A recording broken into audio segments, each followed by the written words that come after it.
concerning Sarah, say she is the sister of Abel. See, so what is that, y'all? So he's getting riches and the Lord is blessing lives. Is this what the scripture is teaching us?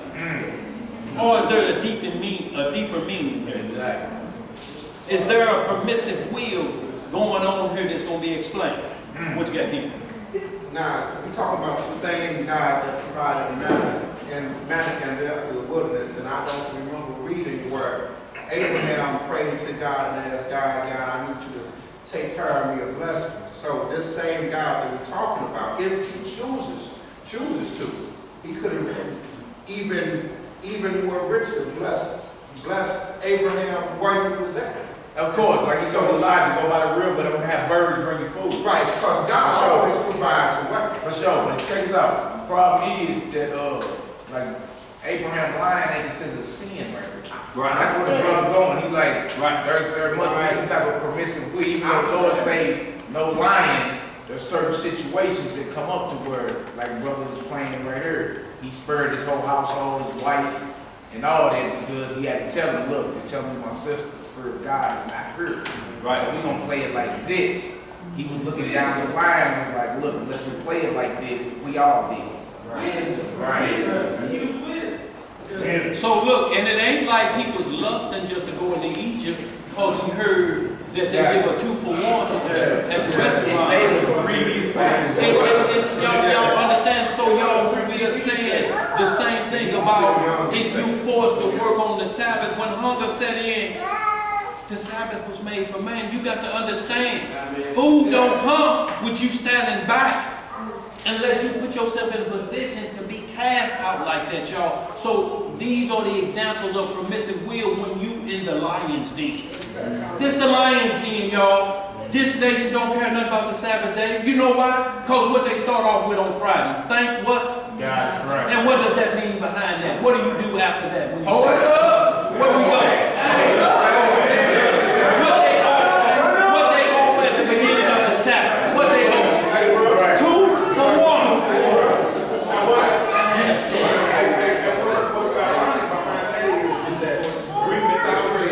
Hold it down, y'all. Greek mythology dictates that Saturn's day is the day of mischief. That's right. That's the day of mischief. So they saying thank God it's Friday, but they ain't talking about your God. Right. They talking about theirs. Right. Because they want to get into their worship. Right. We saw the subtlety. Don't just go, hey, don't just walk by. Right. Look. Y'all write this down. You got drinking issues, they doubling up down here. So does that mean you don't go to happy hours, does it? Or do you stand there and one, if that's the norm, one is the norm whether it's free or not?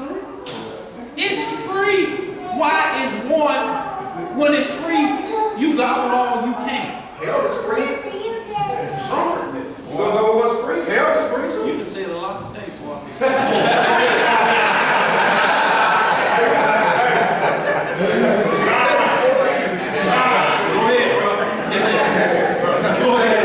Hey, y'all write down Proverbs 22 and 3. Let's go on over what Kadar pulled earlier. A prudent man perceives the evil and hides himself, but the simple pass on and are punished. That's Proverbs 7 as well, too.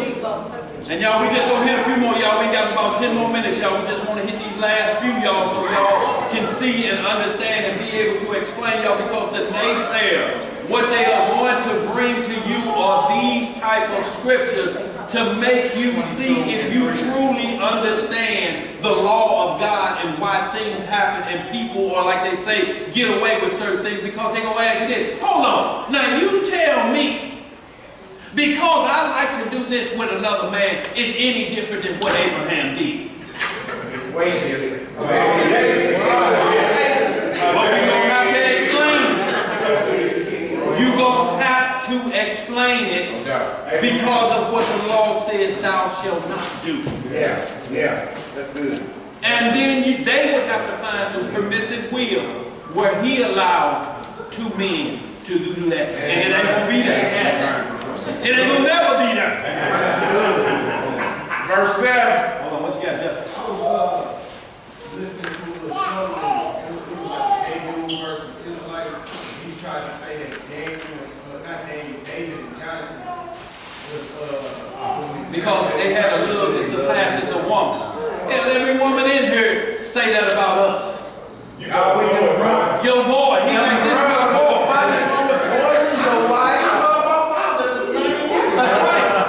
So you have to understand, that ain't no excuse. He said the love that surpasses a woman. What is love according to the Bible? That's the first thing we have to get understand. What is love? Hold on, what is the love?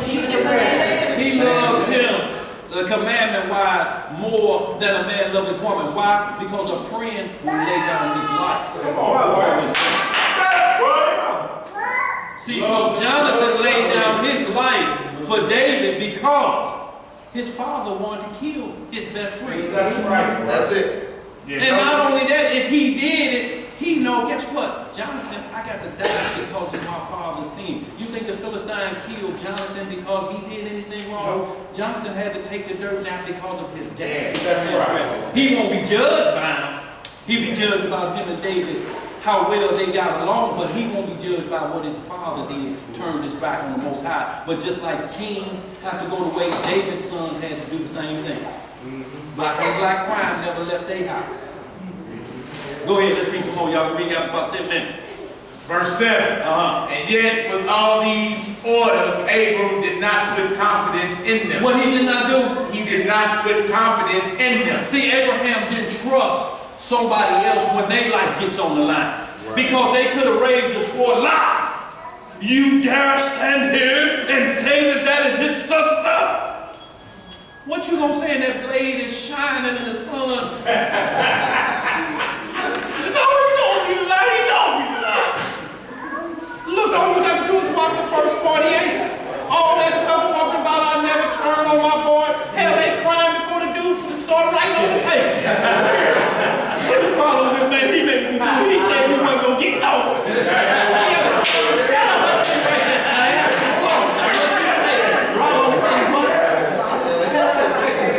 Go ahead. Where we at, man?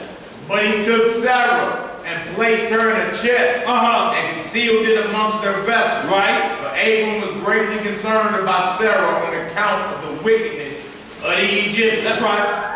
And Abram and all belonging to him rose up from the brook of Mizraim and came to Egypt.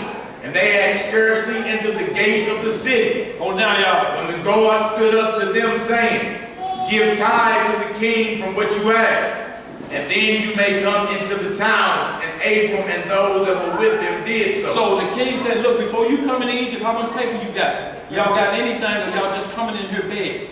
You some hobo Hebrews? What's happening around here? You know, but it said he had become concerned about the wickedness of the Egyptians. So this secret thing that the Lord will reveal to Abraham will be judged according to his heart. Lord, they was going to kill me. They was going to kill me. Go ahead. And Abram with the people that were with him came to Egypt.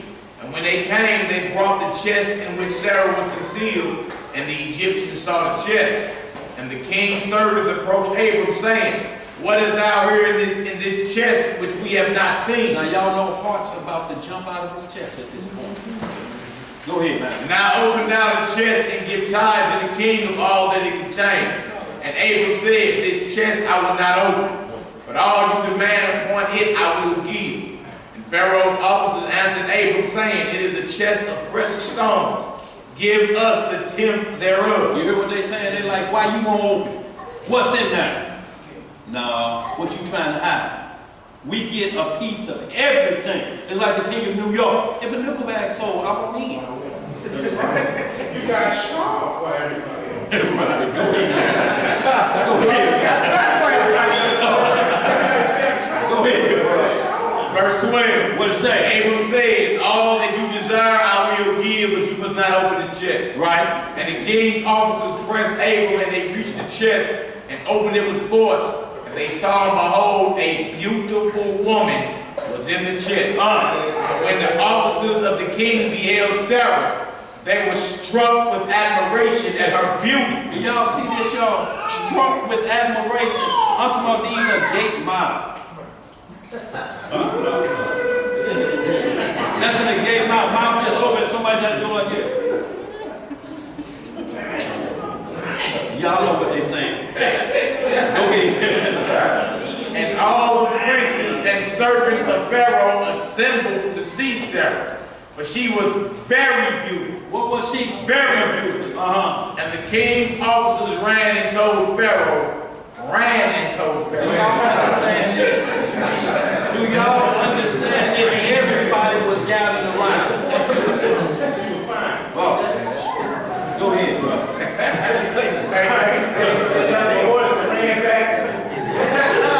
Hey, you go. Hey, man, do your little.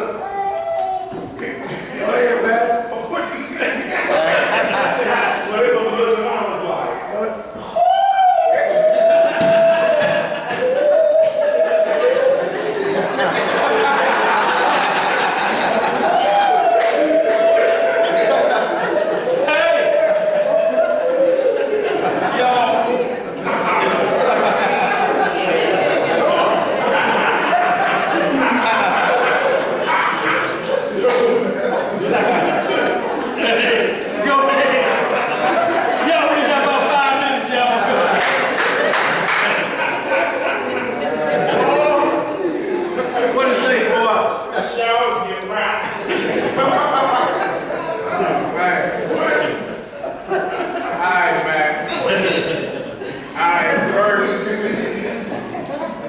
Verse 15. What it say?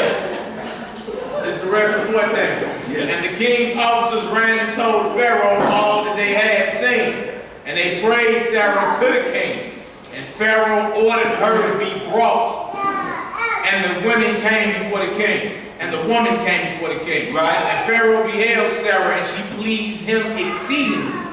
And he was struck with her beauty. What was he? Struck with her beauty. Right. And the king rejoiced greatly on her account, and made presents to those who brought him the tidings concerning her. Do y'all understand the level of this? Wait a minute.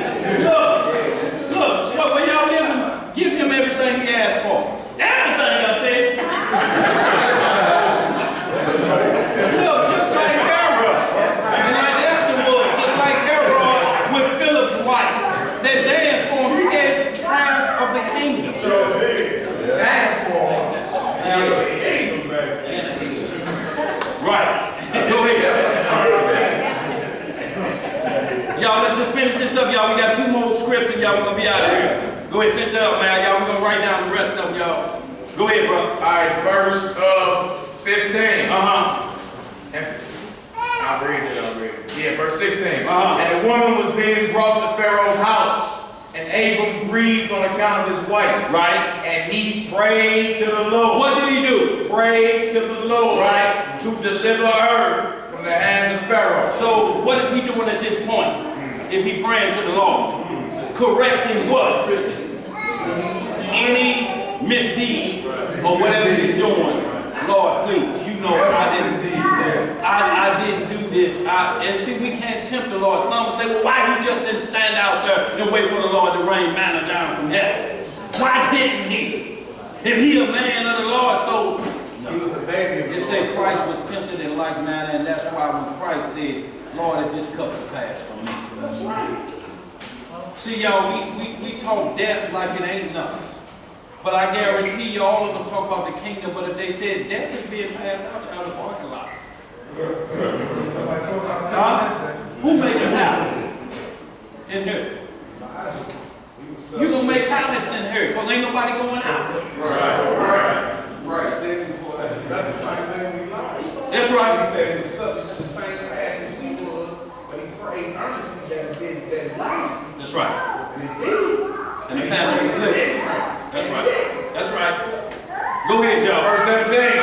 And Sarah also prayed at that time and said, O Lord God, thou didst tell my Lord Abram to go from his land and from his father's house to the land of Canaan.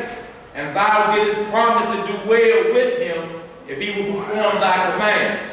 Now behold, we have done that which thou didst command us. And we left our land and our families. Hold the shorties down back there, y'all. And we went to a strange land and to a people whom we have not known before. So right here, who comes in and they haven't been divided? Do y'all understand one flesh now? And she didn't say, you low down, ugly, long beard, 90-year-old, you gonna sell me out like that? What she do? See, she knew what the deal was. She knew she wasn't being prostituted. She knew about this wicked place, and she knew what the Lord had done. She called back on, Lord, well, what's up, Lord? You told him to leave. Is this the deal? Right. This is what we get out of this. She followed his command. But she wasn't like Job's wife. Man, pray to God and die. Hell, I'm tired of this suffering. You sores on you? She told him to curse God. Curse God and die. So what would happen after that? Curse it.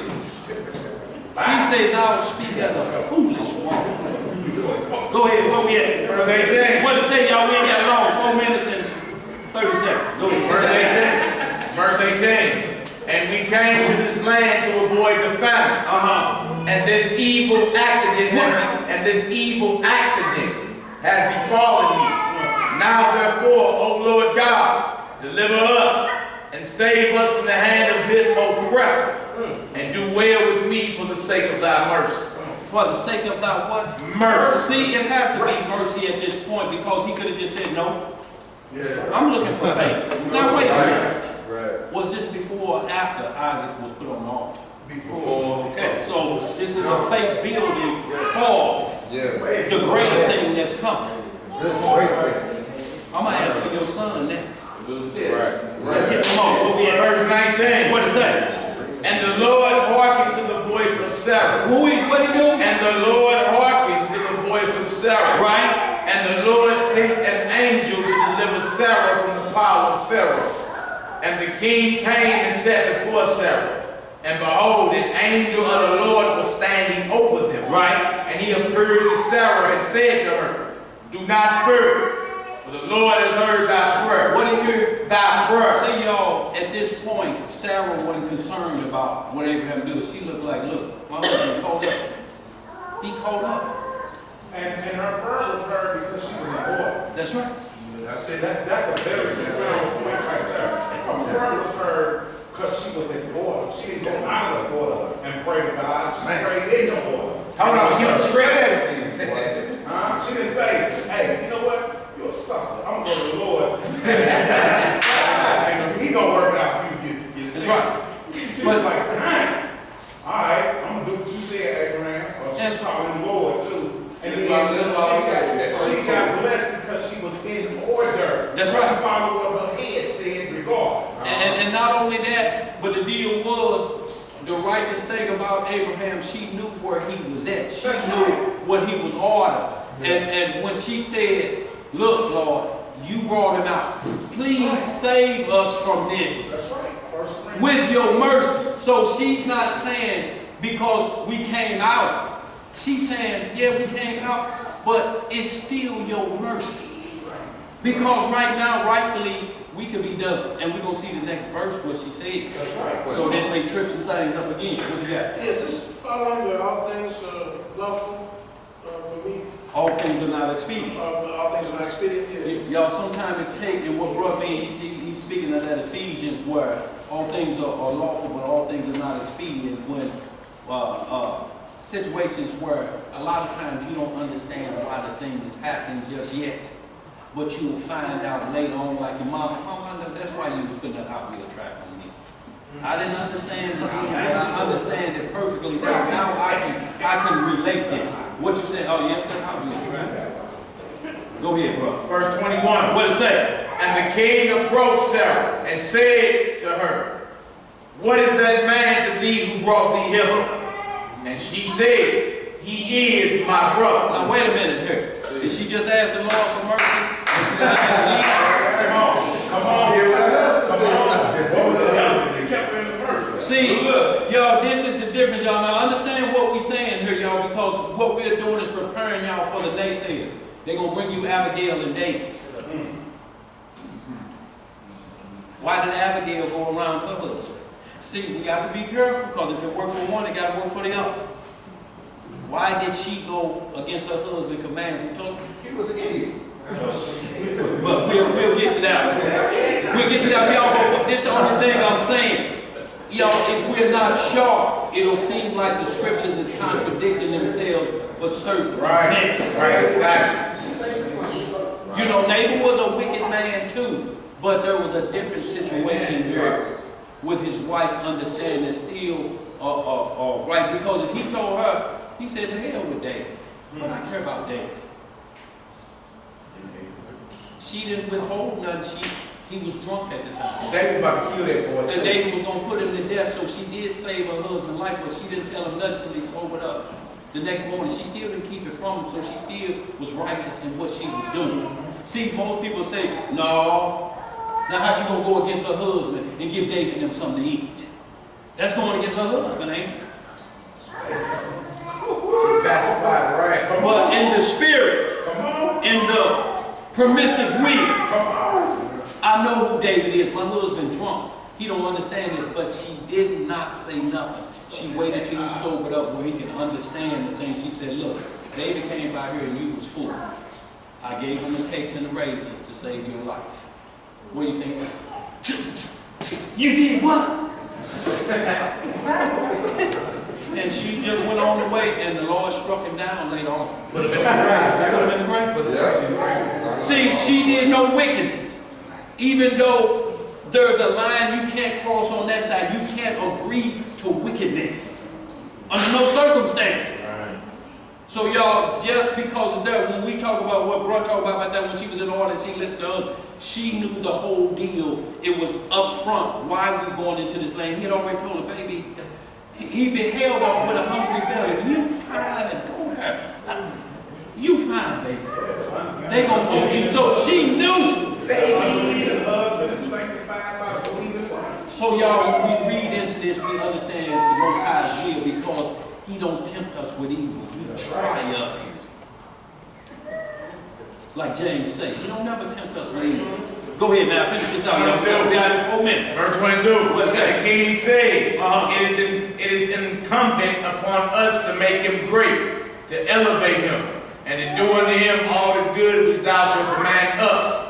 And at that time the king sent to Abram silver and gold and precious stones in abundance, together with cattle, men servants, and maid servants. And the king ordered Abram to be brought, and he sat in the court of the king's house. And the king greatly exalted Abram on that night.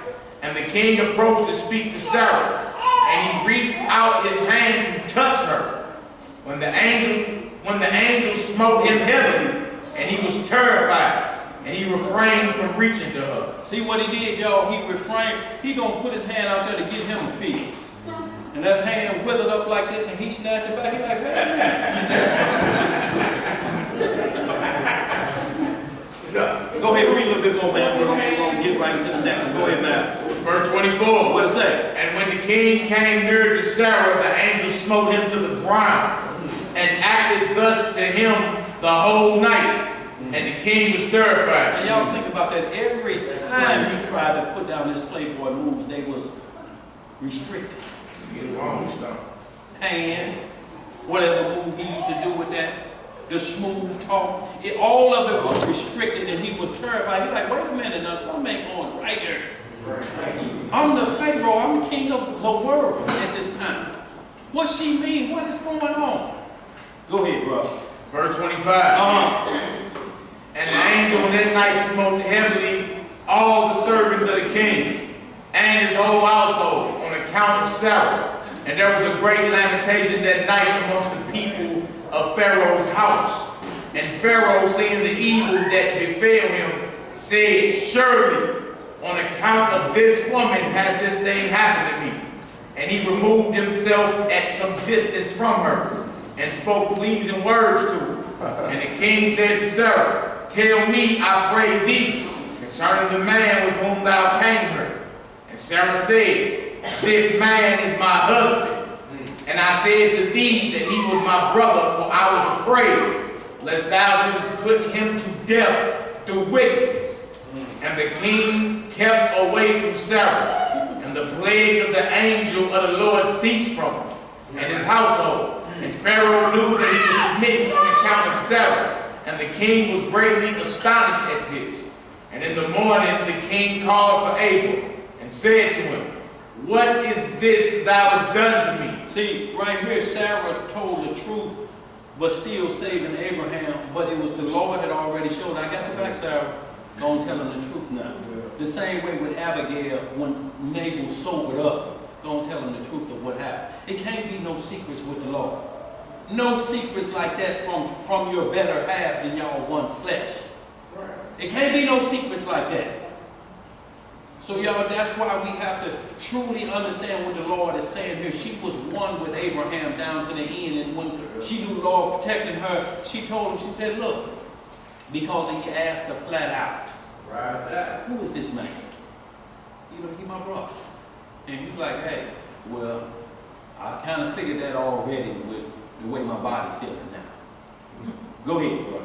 Why didst thou say she is my sister? Owing to which I took her unto me for a wife. And this heavy plague is therefore come upon me and my household. Right. Now therefore, here is your wife. Take her and go from our land, lest we all die on her account. And Pharaoh took more cattle, men servants and maid servants, and silver and gold to give to Abram. And he returned unto him Sarah's wife. And the king took a maiden whom he begot by his concubines, and he gave her to Sarah for a handmaid. That's Hagar. Right. And the king said to his daughter, it is better for thee, my daughter, to be a handmaid in this man's house than to be mistress in my house, after we have beheld the evil that befell us on account of this woman. See, and he said then to be a mistress in my house. So once again, the mistress is not the side chick. The mistress was the wife. See, but society say the mistress is the side chick. You with your mistress, the mistress, just when we read in Genesis 12. Hagar was the king's daughter as well, right? Was Hagar the king's daughter? Hagar was the king's Verse daughter. 31 again. And the king took a maiden whom he begot By his concubine. by his concubine. Absolutely. And he gave her to Sarah for a handmaid. Right. So, and he said to the king, his daughter, read that up. 32. And the king said to his daughter, Right. it is better for thee, my daughter, Right. to be a handmaid in this man's house than to be mistress in my house. Because in his household, she would have been married to somebody else. So she would have been still a first wife in his household. Because when you talk about Jacob's household, 70 servants, that was still part of his household. It said better that she be there than right here because of the blessing of the Lord. They done saved our life. This whole kingdom would be destroyed right now. So take her home. It's better that way than for her to be a mistress in my house or in my kingdom. Go ahead, because you couldn't marry his own daughter. Isn't that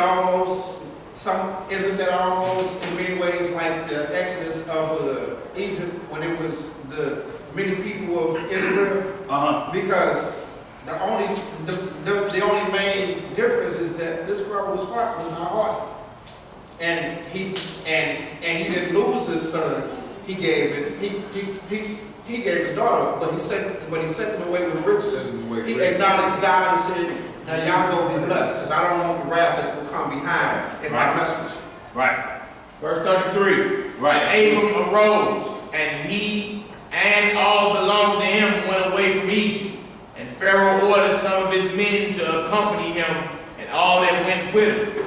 And Abram returned to the land of Canaan, to the place where he had made the altar, where he had first pitched his tent. And Lot, the son of Haran, Abram's brother, had a heavy stock of cattle, flocks, and herds, and tents. For the Lord was bountiful to them on account of Abram. So we can hold right there so y'all see that the Lord showed his permissive will for one subject. And what was the whole permissive will? What was it? What got accomplished? Food.